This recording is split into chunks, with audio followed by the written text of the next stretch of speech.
On this modded SMP, big builds have been popping up all over the place, but if I take a look at my base, it's a little lacking. So, to set myself up for the future, today I'm going to be automating as many building blocks as I possibly can with the end goal of eventually using them for my own base. Before I can get started with anything, if we take a look behind me, you can see there's a thing in the sky now, and if I open my map, it's oh my god, it's so big.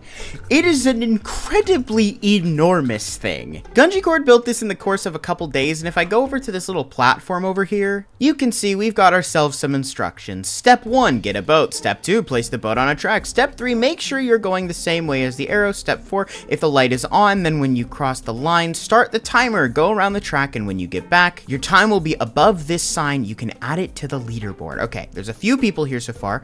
Gunji himself at 238, and Pail of Pears at 229. Okay, I don't want to do the worst. Because I know I'm going to do poorly, I'm going to give myself a bit of a head start with the speed, starting from back here, just so I can get as quick of a time as possible, even if it's not going to be the best. Okay, so far so good. It's just a straightaway, so that makes sense. Okay, first turn. This is where I do really bad. Oh, yep, immediately hit the side.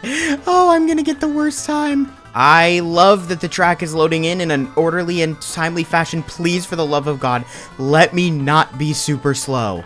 Come on! Why am I so bad at this? I tried this while he was building it, and I didn't do this terribly. Okay, do I turn like this and that? Oh! I did one turn kind of successfully, and then I hit the thing in the middle. God. I can do it again. I can do it again. I immediately hit the border.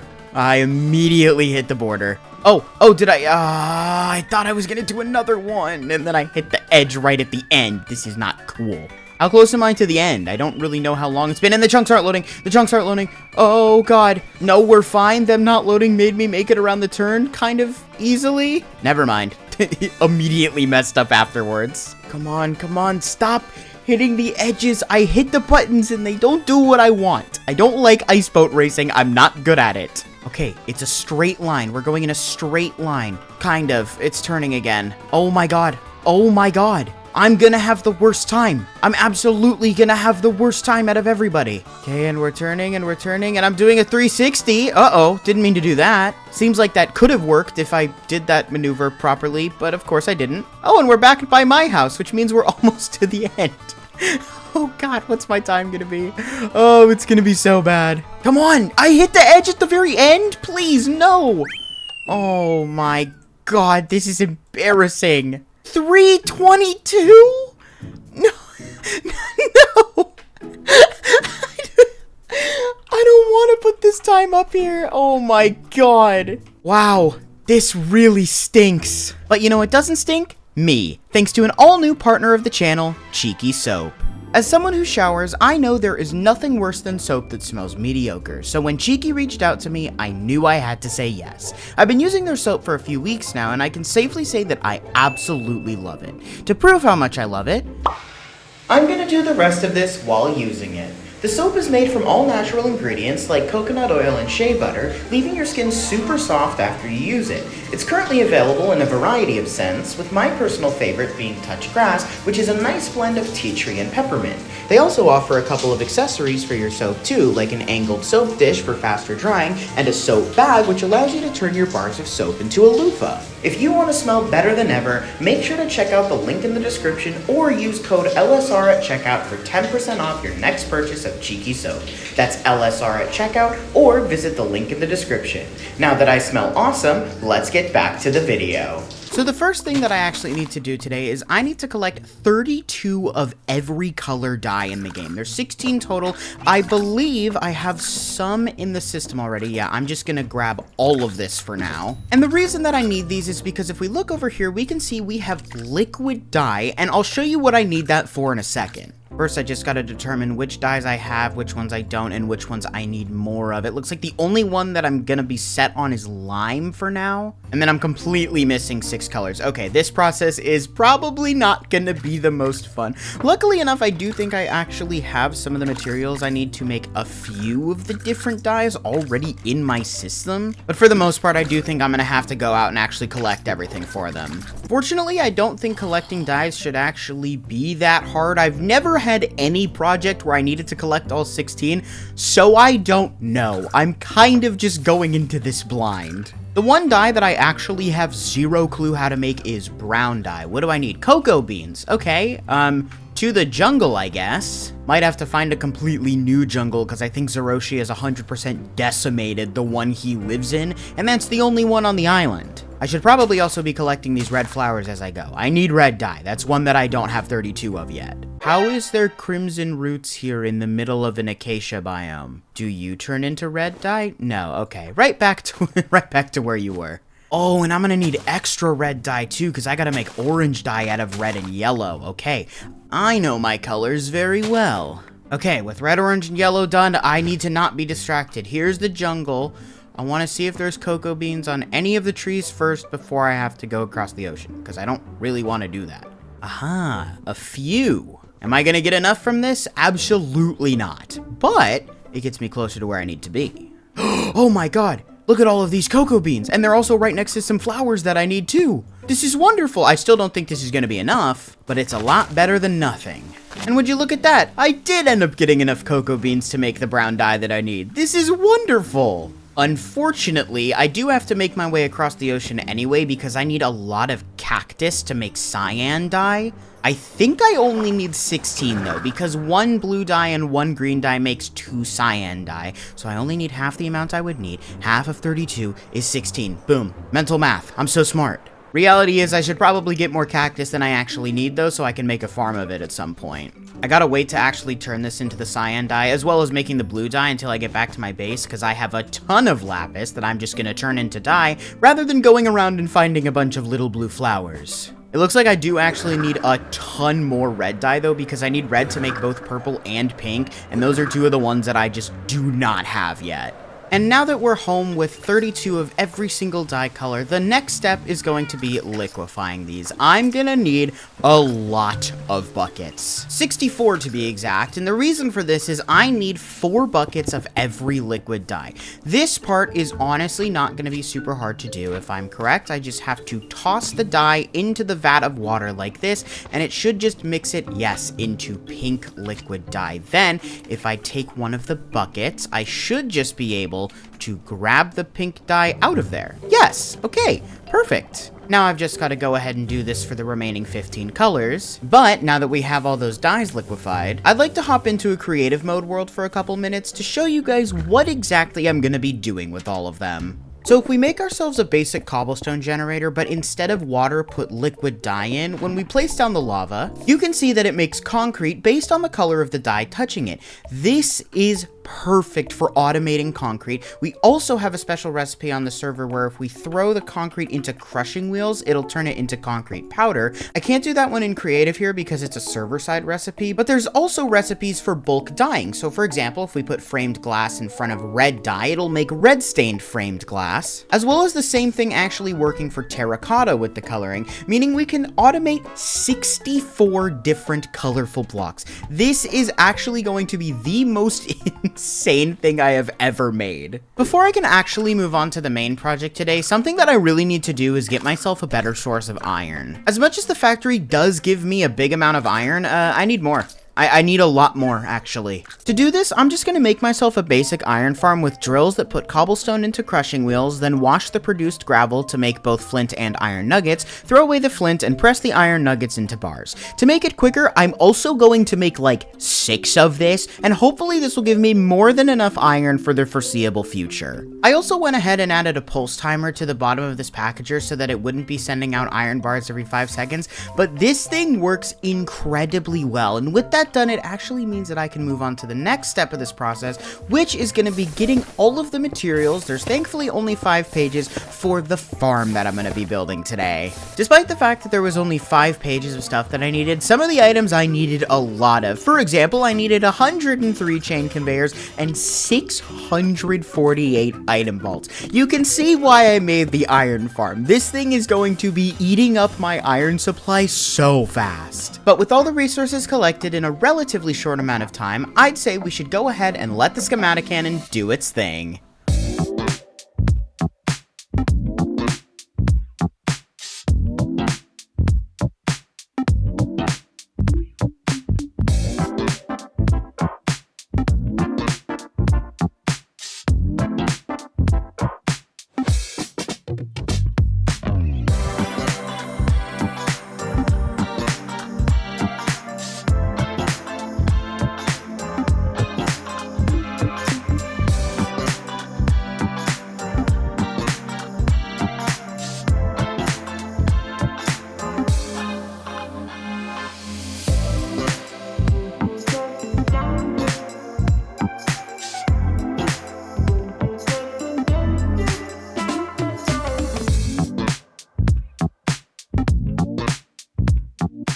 And would you look at that, the nearly completed factory. This thing is absolutely enormous. It is taller than the burger factory, which is pretty funny. But before I can turn it on, there's a couple things that I have to do. First, I have to put all the liquid dyes in.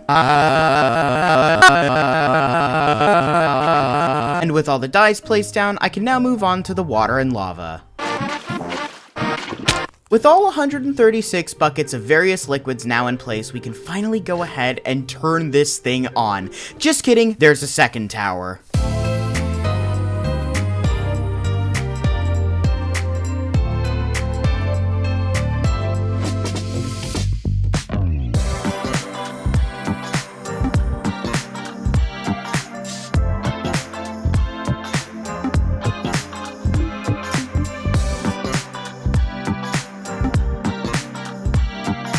And would you look at that, both of our giant farms are now fully complete. If I go into free cam, you can also see that I've already put all of the water and the lava in this one. So now both of them are completely done, and in theory, I could turn them on. But the problem is, those 2 vaults are no longer going to cut it as a storage system. So the last thing that I'm gonna do today is build my real storage system that I have been planning out. The crazy thing about this storage is this 7.7k iron that I have is all going to be going into this system. I'm going to be using a total of 48 full-size vaults, which in total is 3,888 blocks, meaning I need 7,776 iron ingots to make this thing. I'm probably going to add a few more mechanical presses off the end here just to speed this process up a little bit, because this is probably going to take a really long time to do. Hopefully while I'm doing this, the iron farm will replenish my stock a little bit so that I can at least not have nothing in the system after finishing this project. While I was flattening out the iron though, I made a terrible discovery. If we look in here, you can see that there is a ton of barrels provided by Zeroshi. And the reason he was able to provide so many is this thing, the universal sawmill. Within that is the most frustrating recipe of all time. Ready for this? 1 log for 1 barrel. Are you kidding me? I wasted so much wood on barrels for those 2 farms over there. I am actually so pissed off right now, but it's fine. We have more than enough barrels to last me the rest of this episode, hopefully. I don't actually really know. I'm just gonna start turning all of them into vaults and hope that it's enough. Okay, please be enough. 13 left, are you kidding me? That means I put like 3,800 and what would it be, 75 in there. Luckily, I have enough materials to make this universal sawmill, and then, yep, there it is, barrels. Wow, okay, that sucks. I cannot believe I wasted so much time crafting barrels before. Might as well turn all the logs in my system into barrels, because I do know I'm gonna need a ton of frog ports for the second part of this. Okay, now it should be enough. Yes, perfect. Okay, now I just have to do the rest of it, which honestly should not be that hard. And yep, I was correct. Getting the rest of the resources was not hard at all. If I put the clipboard in theory, it should be completely done. Yes. As you can see over here, I dug a little hole in the floor, and that's because this thing is going to be one block down from everything else. It'll make sense why it's like that in the future. Not this episode, but at some point in the future. But for now, I think I can just hit go. Yeah, I'm not going to do a time lapse for this one because it's literally just a bunch of vaults and that wouldn't be that entertaining. I am hoping that because of all the vaults being next to each other that it'll place them properly as it builds. I guess I just have to wait for the first layer to be done to find out. Oh, it did place them all weird. Dang it. Okay, I guess I'm gonna have to fix that. Not that big of a deal. It's fine. With all the vaults now fixed, the storage system is technically complete. There's a couple things that I need to do first before I can hook it up, the first of which involves the factory down here. I need to put redstone links on all of the different item outputs just so I can turn them on and off, because this will help to prevent overflow as time goes on. I'm also going to add overflow protection to these two small farms because everything else that I've built so far just already does have it. I just want to make sure that no buildup of items will ever happen and cause more lag than necessary.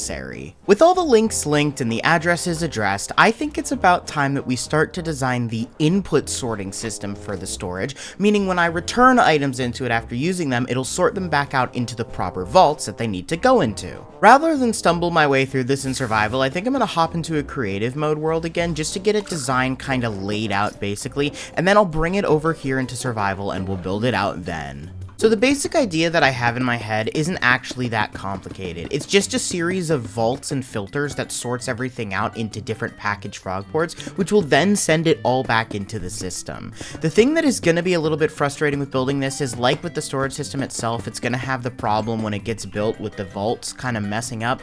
It shouldn't be that big of a deal though, because I can just do the same thing where I go in, break the vaults, and then fix them, because there isn't actually going to be any threshold switches on this one to sort as well. After actually thinking about it, it turns out the design for this thing isn't gonna be super complicated. It's just gonna be a series of item vaults and filters that sorts everything out into a bunch of different frog ports, and then those will shoot everything right back into the system. I don't know why I thought it was gonna be so complicated to do. I guess it's just because it requires a decent amount of resources. So in the end, that's gonna be the part that takes longest. Basically, the way this thing works is when items get put into this hatch here, they're going to be sorted into 3 different ways. This way is going to be for all the colorful blocks, the middle will be for miscellaneous, and the left side will be for all different bulk storages. If you look right here, I already have this list filter done. Up at the top, it just says allow list filter. If I go into this chest over here, you can see this is the actual filter that I'm using, and inside of it is 16 different filters allowing the 16 different colored blocks to go through. Each of those is also on these funnels here, so like if you look, this one's white, this one's light gray, this one's gray, then black,